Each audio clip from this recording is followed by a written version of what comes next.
The skies over the Soviet Arctic were alive with motion, two 95 bombers forming strike packages, MiG-31s clawing for altitude, and radar stations humming along the Siberian frontier. Operation Zvezda 82 had begun. Over 120 aircraft coordinated in real time, simulating a full-spectrum NATO incursion. In bunkers beneath the frost-bitten ground, air defense generals monitored the exercise with pride. Everything was working, until it wasn't. At 0822 hours, a ripple of static crawled through the northern radar net. Then, darkness, one by one. Radar scopes across the sector blinked out, not shattered, not sabotaged, but silenced. Communications to interceptor groups stuttered. Orders garbled into static. Surface-to-air missile crews reported snow on their scopes and silence on the line. Not a single confirmed target. Not a single launch. Confusion turned to panic. Commanders barked contradictory instructions. Fighters diverted blindly.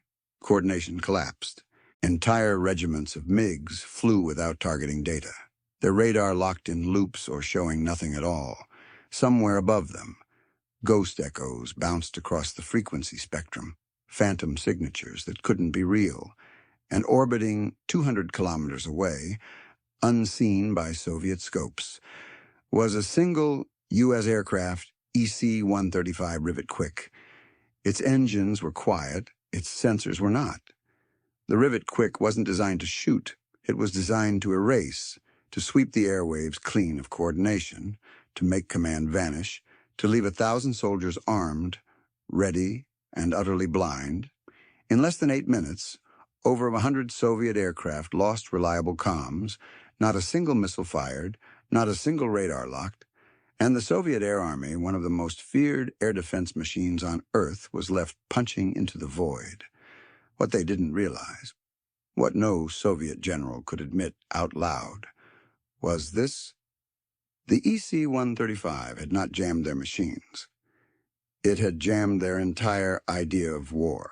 For decades, Soviet air defense planning was built on one principal density: more radars, more frequencies, more missiles, from Kaliningrad to Kamchatka. The USSR had layered its skies with interceptors, surface-to-air systems, and overlapping radar zones. No single failure would collapse the system. Redundancy was doctrine. To Moscow's generals, electronic warfare was a local threat, not a strategic one. American jammers, they believed, could disrupt individual radars or fool missiles, but not the entire grid. A fly can sting, one air marshal reportedly said, but it cannot blind the bear. They were wrong. The Soviet Union had invested billions into air defense bubble zones of radar coverage designed to overlap like scales on armor.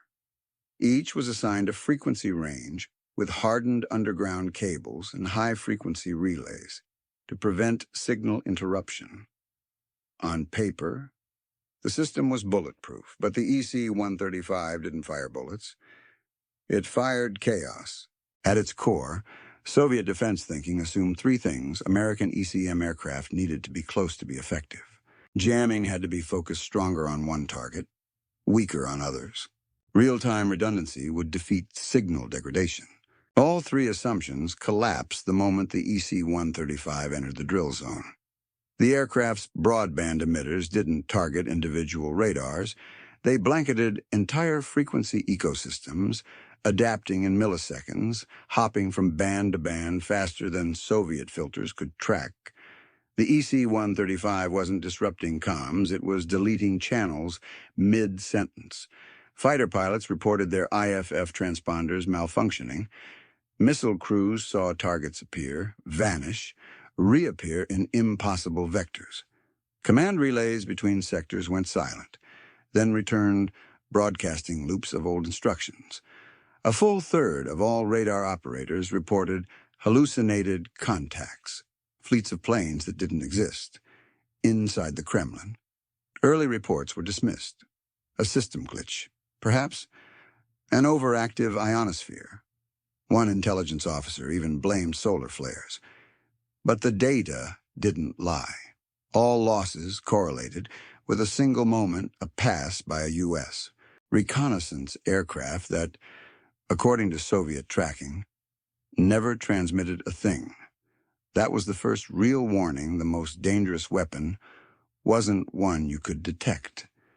And in trying to build an impenetrable dome, Soviet doctrine had created something else entirely, a perfect echo chamber for its own failure. At the core of Soviet air defense lay a cold, elegant chain: detect, identify, assign, intercept. Radars scanned the sky. Command posts sorted friend from foe. Orders flowed through encrypted channels to pilots or missile crews who launched on command.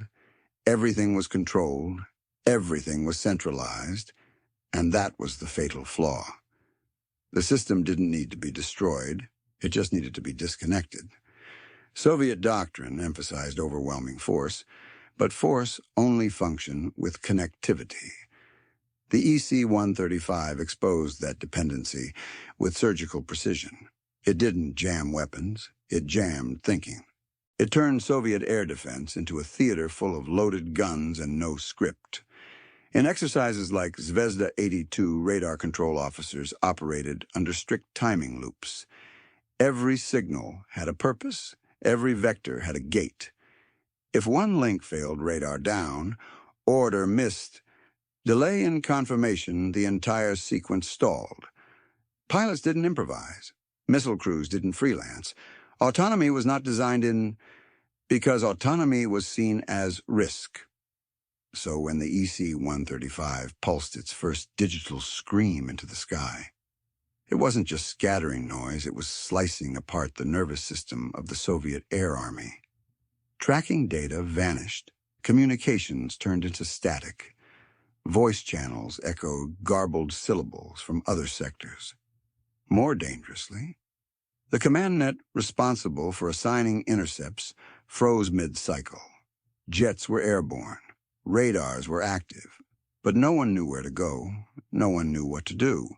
From underground bunkers, generals watched chaos unfold in real time. At 0837, a MiG-25 formation broke pattern and began a wide arc toward an unknown contact, an EC-135 decoy burst. At 0840, two Su-15s launched without target confirmation, locking onto a civilian airliner corridor before being recalled. At 0844, a full regiment of interceptors aborted due to lack of vectoring data. That wasn't disruption. That was doctrinal collapse.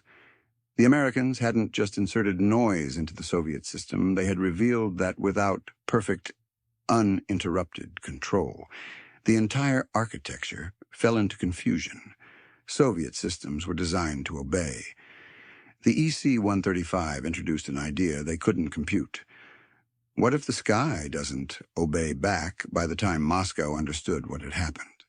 The old doctrine, rigid, vertical, centralized, was already ash in the cold wind of the Arctic. The sky was no longer a domain of firepower. It had become a war of signal and silence.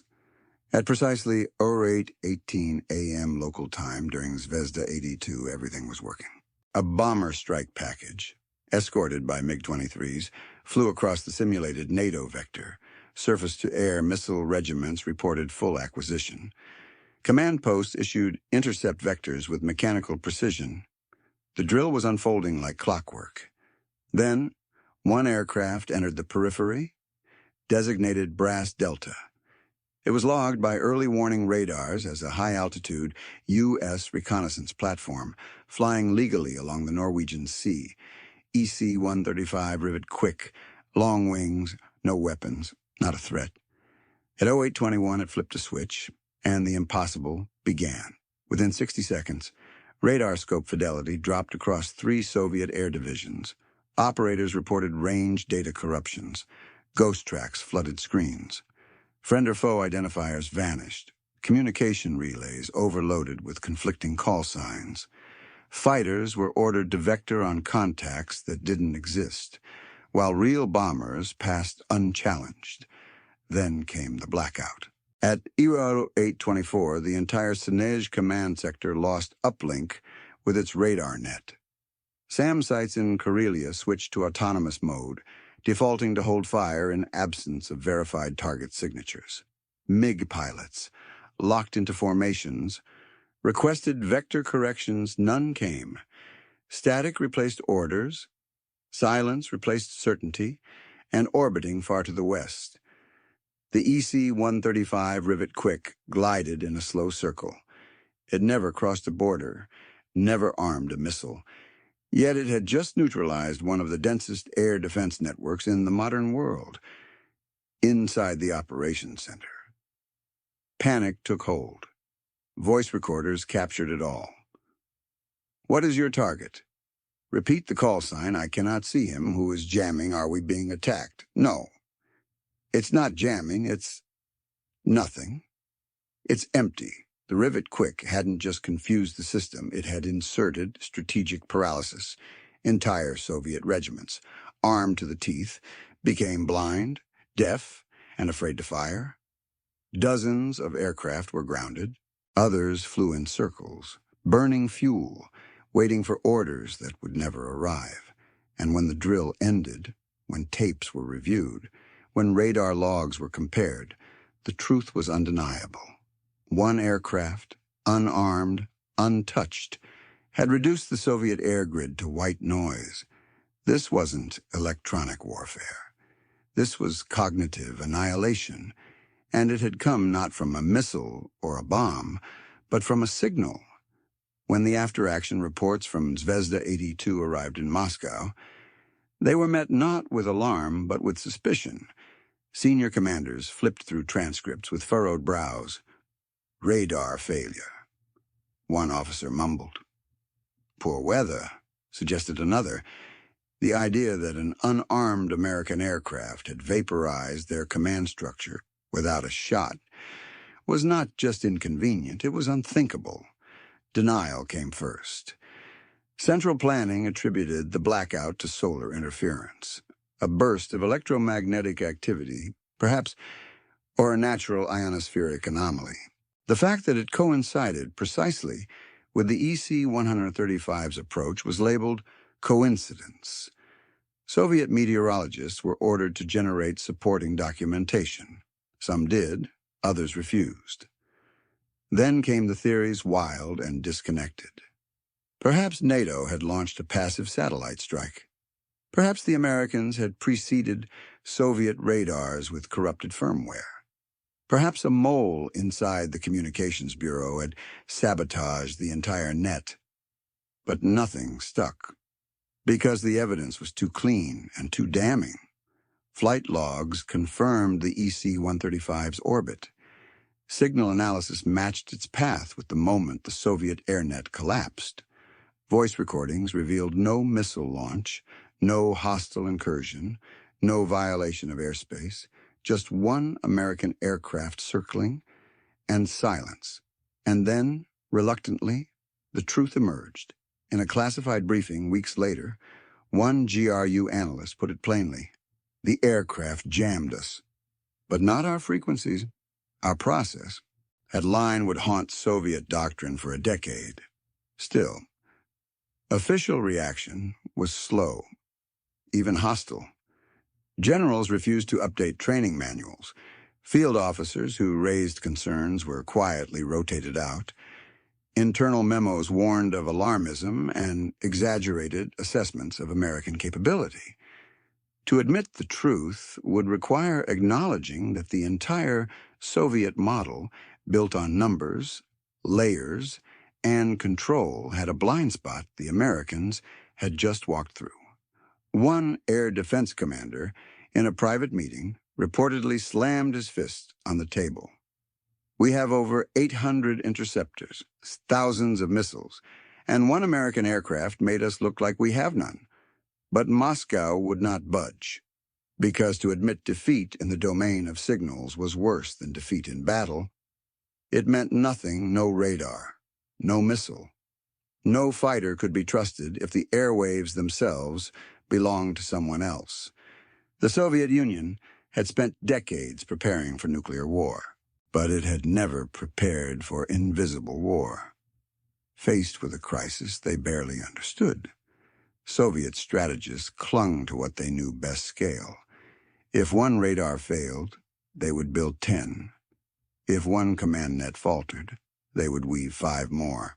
Their response to electronic collapse was not to adapt, but to amplify. Within months of Zvezda 82, new budget lines were open for high-power radars, additional repeater stations, and hardened backup communication grids. Commanders proposed frequency floodgates, massive overlapping networks designed to drown out jamming through brute force. New doctrines emphasized redundancy, triple-layered signals, quad-path uplinks, physically separated command posts. But the logic was flawed from the start. Every layer added to the system, every relay, every repeater, every frequency became another target. Not for destruction, but for manipulation. What the Soviets failed to grasp was that the EC-135 hadn't overpowered their systems. It had outthought them. American electronic warfare doctrine didn't rely on sheer wattage. It used signal intelligence, dynamic libraries, and real-time algorithmic adaptation. The more complex the Soviet net became, the more predictable it grew. Each node operated on known principles, known frequencies, known hierarchies, and every known is a vulnerability. One after-action analysis from a Soviet ECM unit noted something chilling. We created more doors, thinking we were building walls. In effect, the USSR was hardening a structure whose architecture was already mapped by rivet joint analysts a decade prior. With every new system they added, the Americans had one more behavior to simulate, one more profile to log, more radars, more noise to blind, more comms, more channels to spoof, more complexity, more failure points. The theory of brute resilience of surviving, jamming through saturation, was not just obsolete. It was self-defeating. Every move Moscow made after Zvezda 82 reinforced the problem. They were still thinking in firepower, still building to withstand bombs. But the EC-135 had shown that bombs weren't necessary. Only data was, yet no one wanted to hear it.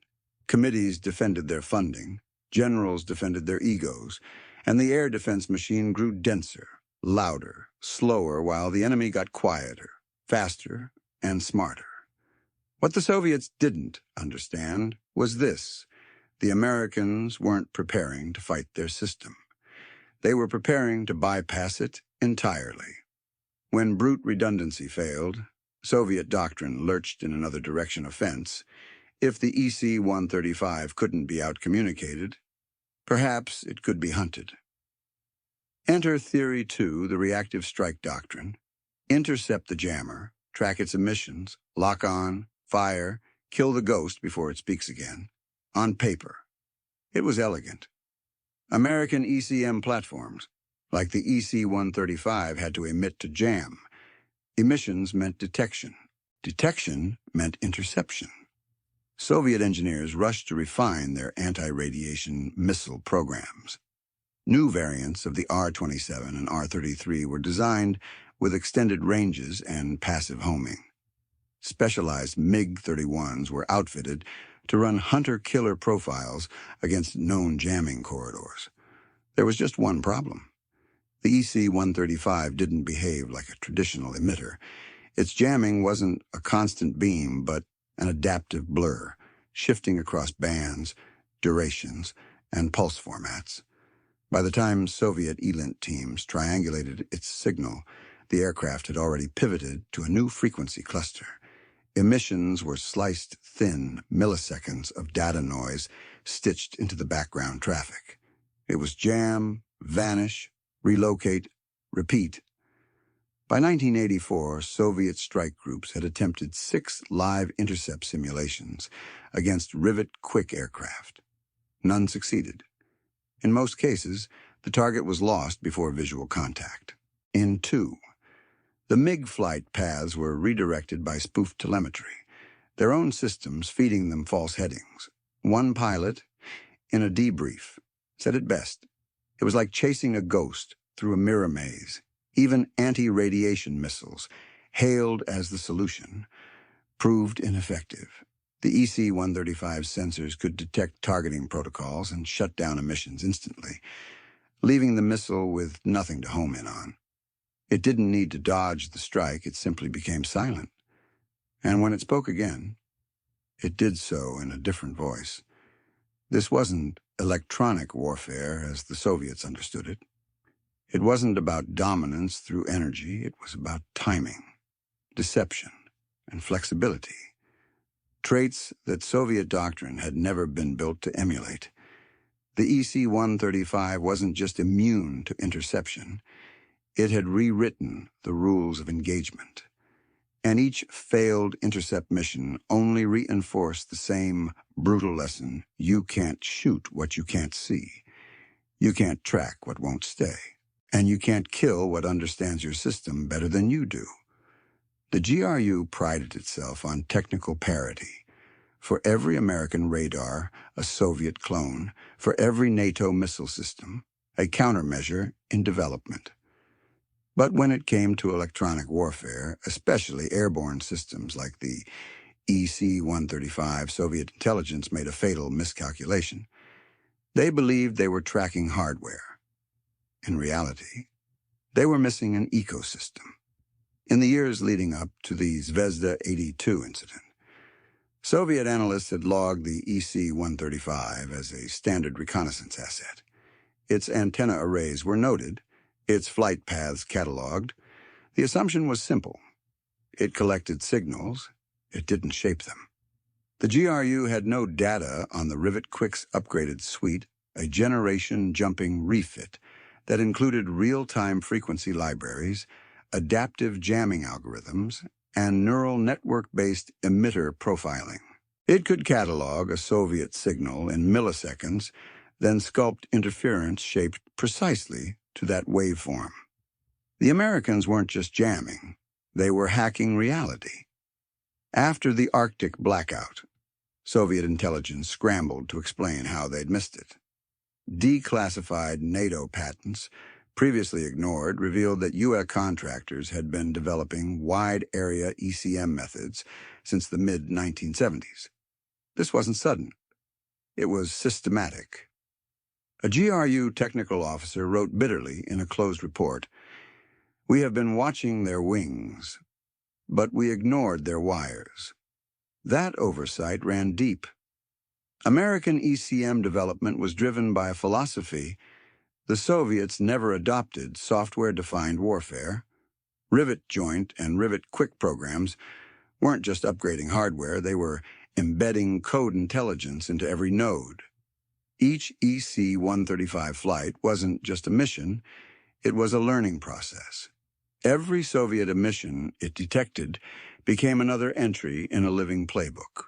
Meanwhile, Soviet air defense updates were rigid: fixed band filters, manual frequency hopping, static libraries compiled annually. In one stunning reveal, GRU analysts discovered that American ECM systems had simulated entire Soviet air drills before they ever happened using telemetry scraped from previous intercepts and reconnaissance flights. They didn't just counter the net, they anticipated it. This was more than a technical gap, it was a generational one.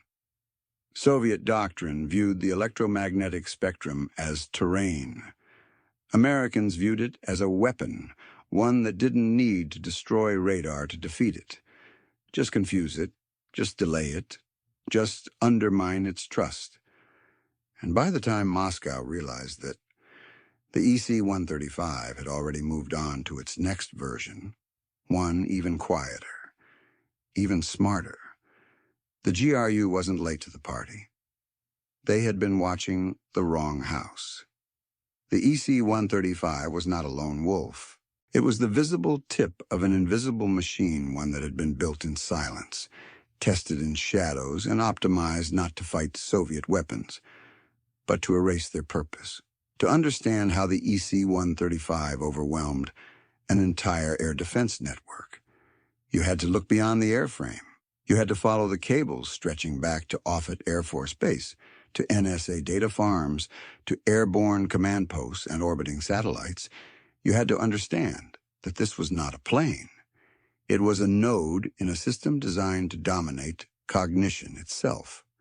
At the heart of the EC-135's power was its real-time electronic order of battle, EOB, a database that updated mid-flight, mapping every active Soviet emitter it detected. Where Soviet doctrine relied on static frequency maps and pre-scripted procedures, the EC-135 could adjust live, building a threat map of radars, jammers, and missile sites on the fly. More than that, it was never alone. AWACS platforms like the E-3 Sentry fed it targeting data. Satellites relayed ground-based emissions. Tactical fighters relayed intercept vectors. The EC-135 didn't just jam at coordinated denial, distributing its cognitive kill chain across dozens of assets. Where Soviet networks were centralized, American ones were decentralized and adaptive. If one aircraft was blinded, others compensated. If one jammer was targeted, another took its frequency band. The system was fluid, the system was fast, the system was smart, and most terrifying of all, the system learned. U.S. Rivet joint crews were trained not only to jam, but to observe Soviet reactions. When a radar switched bands, it was noted. When a sector reconfigured its command net, that adaptation was logged. Every Soviet attempt to patch the breach only widened it. By 1985, the EC-135 was jamming predictively, knowing what Soviet systems would do before they did it. And that's where the asymmetry became clear. The Soviets saw the battlefield as a physical space to fill with missiles, radars, aircraft. The Americans saw it as a mental space to collapse with doubt, delay, and confusion. Every second a Soviet MiG spent waiting for orders was a second the U.S. Deus had already exploited. They weren't flying faster jets. They were flying smarter systems. In post-incident analysis, one Soviet air defense chief admitted in a rare unguarded moment, "They didn't defeat our weapons. They defeated our decisions." That was the power of the American system. Not to overpower, but to override. It was supposed to be a routine drill operation, Dagger Sky, a simulated NATO strike against Soviet forward position in the Baltics, the kind of war game Soviet commanders used to sharpen air defense reflexes and validate new counter-jamming protocols. This time, they thought, would be different. This time, they were ready. MiG-29 squadrons were on standby. New anti-jamming algorithms had been uploaded to early warning radars. Ground crews rehearsed every possible loss of signal scenario. Command posts were ordered to operate on triple redundancy. No more surprise, no more blackout. Then came the silence. At 0624, NATO aircraft crossed the radar threshold. Dozens of American, British, and West German fighters lit up scopes from Kaliningrad to Pskov. Soviet tracking sites called out positions, speeds, headings.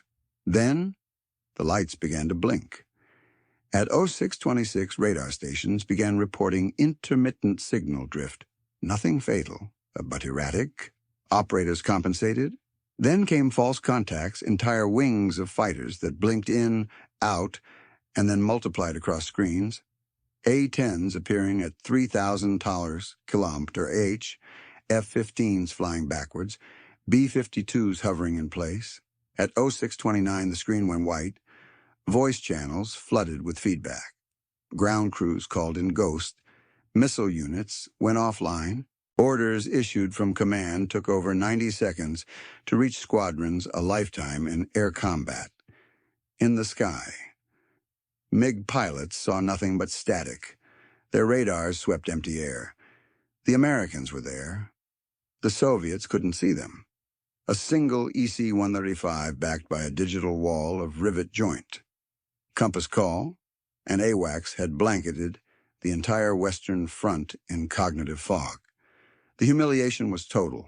Interceptors launched on phantoms. Missile units held fire, confused by friend-foe errors. Radar operators resorted to binoculars. One field officer reportedly suggested firing flares just to know we're still alive, and on the NATO side, not a single aircraft was locked. Not a single missile was fired. They flew, circled, disengaged, and disappeared. When tapes were reviewed days later, the evidence was worse than expected. Of 84 aircraft launched by the Soviets during the drill, 61 never received a confirmed target. 13 flew full sorties with no data. Not because their radars failed, because their entire system collapsed. In the control bunker, one colonel quietly said the words no one wanted to hear. We're not fighting airplanes anymore. We're fighting silence. That silence would echo for the rest of the Cold War. Because Dagger Sky wasn't a loss. It was a revelation that the Soviet Air Defense Force, vast, armed, and engineered for war, could be rendered helpless by an enemy that never fired a single shot. The aftermath of Dagger Sky triggered more than tactical embarrassment. It initiated a crisis inside the very soul of Soviet military thought. For decades, they had trusted in massed interceptors, massed radar stations, massed firepower, but the EC-135 and the system behind it had vaporized those numbers without breaking a single rule of engagement. What followed was not reform. It was a crisis of belief. Strategic reviews poured into the Kremlin. Nearly all classified, each more damning than the last. The conclusion, echoed in hushed tones across command circles, was simple. We cannot see them. We cannot stop them. We cannot even detect the moment we've lost. It wasn't just that the Americans had outpaced Soviet technology. It was that they had changed the nature of victory. The USSR's strength had always rested in deterrence, visible readiness, overwhelming response. But deterrence only works when the systems behind it can function. The EC-135 revealed that they couldn't. In the wake of the Baltic failure, the Soviets launched Program Signal, a last-ditch effort to catch up in electronic warfare. Funding surged 240%. New institutes were open. Signal specialists were drafted en masse. But the gap was already too wide. It wasn't just tools the Soviets lacked, it was doctrine. American ECM was modular, decentralized, software-driven. Soviet systems were still analog, centralized, and tied to static mission protocols. Every time the USSR tested a new jammer, the U.S. had already adjusted its counterprofile. Every effort to close the gap only exposed more of it. By 1988, Soviet High Command quietly removed certain interference-vulnerable zones from their nuclear targeting grid, an acknowledgement that their own air defense wouldn't survive long enough to retaliate if war broke out. In secret memos, top strategists debated abandoning centralized radar coordination altogether. Some even proposed returning to visual confirmations methods in case of total ECM blackout. One general bluntly asked if we can't trust the data. Why build the missiles? The most feared military machine in the world had no answers. Not because it lacked weapons, but because it no longer trusted its own mind. Long after the Cold War ended, and long after the EC-135 Rivet Quick was retired from frontline service, fragments of its legacy still haunted Russian war planning. In 2008, during war games over the Caucasus, Russian radar operators once again reported empty sky syndrome, clean scopes, scrambled comms, inexplicable delays. The culprit, a U.S. EA-18G Growler operating hundreds of kilometers offshore, A different platform, the same effect. The Cold War had never truly ended. It had gone silent. Today, digital battles rage in wavelengths once reserved for civilian chatter. Satellites don't just spy, they blind. Aircraft don't just fly, they whisper. And in every Russian radar bunker, in every PLA data center, and every NATO signal cell, the ghost of the EC-135 still lingers, because the lesson it taught, the one the Soviet Air Army never recovered from, is now the cornerstone of 21st century war control, the airwaves.